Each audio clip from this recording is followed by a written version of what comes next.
करेगा कंपनी को। लेकिन पहले प्रोविजनिंग पर डिटेल्स ले लेते हैं। चामरिया साहब, स्वागत है आपका सीएनबीसी आवाज पर। ये प्रोविजनिंग बाजार को स्पेशली लगा कि Q1 में इसका इम्पैक्ट भी आता हुआ शायद दिखाई दे। ये जो सेकंड वेव है कोविड की, उसके लिए आपने प्रोविजनिंग की है Q4 में, क्या ये काफ़ी है या फिर आने वाले तिमाहियों में स्पेशली Q1 में आपको एक और राउंड प्रोविजनिंग का करना पड़ेगा? किन एरियाज में, किन अकाउंट्स में आपको सबसे ज़्यादा दरअसल प्रेशर दिख रहा है एट द मोमेंट? नमस्कार।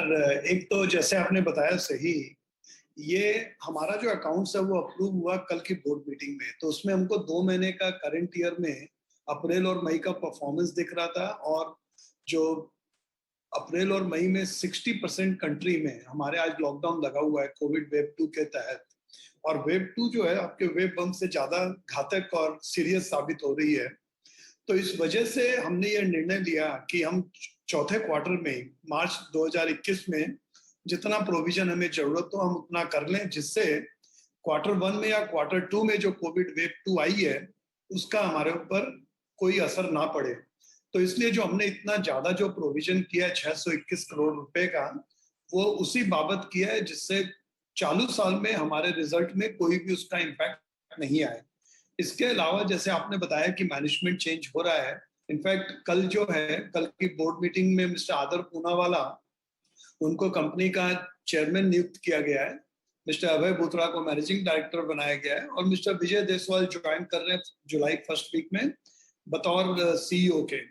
तो इतना बड़ा जो मैनेजमेंट चेंज हो रहा है उसमें यह भी निर्णय लिया गया कि अब आने वाले समय में हम बहुत ही ज्यादा स्ट्रिंजेंट राइट ऑफ पॉलिसी भी फॉलो करेंगे। तो जो पहले हम 2 साल पे राइट ऑफ करते थे, अब वो हम 6 महीनों में राइट ऑफ कर रहे हैं। ये आपके व्हीकल फाइनेंस, ट्रैक्टर फाइनेंस में जो हम एसएमईज, जो छोटे छोटे जो बिजनेसमैन होते हैं, उनको जो अनसिक्योर्ड लोन देते हैं, वो पहले हम 450 दिन पे राइट ऑफ करते थे, वो अब हम 3 महीना मतलब 90 दिन पे राइट ऑफ कर रहे हैं। और जो हम अफोर्डेबल हाउसिंग में लोन देते थे, उसको हम पहले कोई डेट के ऊपर राइट ऑफ नहीं करते थे, लेकिन उसको भी हमने निर्णय लिया कि 730 मतलब 2 साल की जैसे ही हो जाएगा एनपीए, उसको भी राइट ऑफ कर देंगे।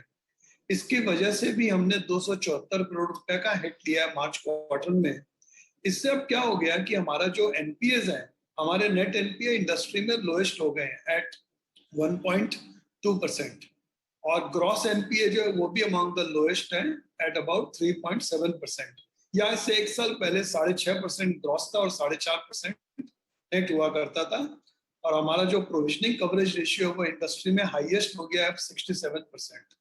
तो ये एक बहुत ही कंजर्वेटिव और स्ट्रिंजेंट पॉलिसी नए मैनेजमेंट आने के वजह से हम लोगों ने डिसाइड किया कि फॉलो करेंगे, और इसकी बदौलत अब कोविड वेव 2 से हम पूरे रूप से सुरक्षित हैं। ओके, तो बेसिकली आपने केटर किया है कि अगर आगे और भी लॉकडाउन एक्सटेंड होता है, हालांकि कई राज्य और महाराष्ट्र एक एग्जाम्पल है जहां पर धीरे धीरे करके बिजनेसेस ट्रैक पर आ रहे हैं, ऑल्टरनेट डेज पर ही सही, तो वो प्रेशर नहीं आएगा। सर, एक क्या ब्रॉडर आइडिया दे पाएंगे कि एक तो आपने राइट ऑफ्स की साइकिल को शॉर्टन किया है, वो एक स्टांस नया मैनेजमेंट लेता हुआ दिखाई दे रहा है। कोई ऐसे स्पेसिफिक सेक्टर्स जहां पर ये नए मैनेजमेंट को लगता है स्कोप है, पोटेंशियल है बिजनेस को बढ़ाने का? क्या आप हमें एक आइडिया दे पाएंगे कि यहां से आगे बिजनेस को बढ़ाने की स्ट्रैटेजी क्या रहेगी? तो इसमें ये तो हुआ प्रोविजनिंग और राइट ऑफ के लिए, लेकिन नए बिजनेस, नए कस्टमर्स और नए प्रोडक्ट के बतौर, एक तो कंज्यूमर लोन पहले मैग्मा नहीं करती थी, हम सिर्फ यूज्ड कार किया करते थे। तो अब एक तो कंज्यूमर ड्यूरेबल लोन्स, प्रोफेशनल्स को जो लोन दिया जाता है वो, ईएमआई कार्ड्स, ये सारे लोन्स चालू किए जाएंगे।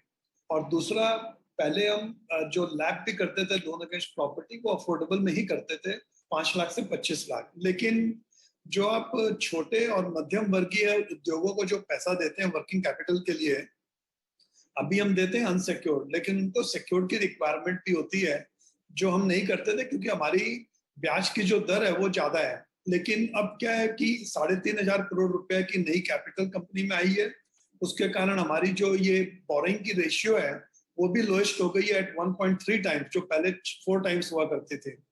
उसके कारण हमारा कैपिटल एडिक्वेसी भी अब बढ़ के 67-68% हो गया, जो पहले 20% था। तो इन सब इन सब कारणों से हमारी बैलेंस शीट अब बहुत ज्यादा सशक्त हो गई है, जिसके कारण क्रेडिट रेटिंग में सुधार आएगा, कॉस्ट ऑफ फंड्स गिरेंगे। तो अब छोटे और मध्यम वर्गीय उद्योगों को लैक लोन्स 25 लाख रुपए से लेकर के 3 करोड़ रुपए तक के भी दिए जाएंगे। ये एक नया प्रोडक्ट और आएगा।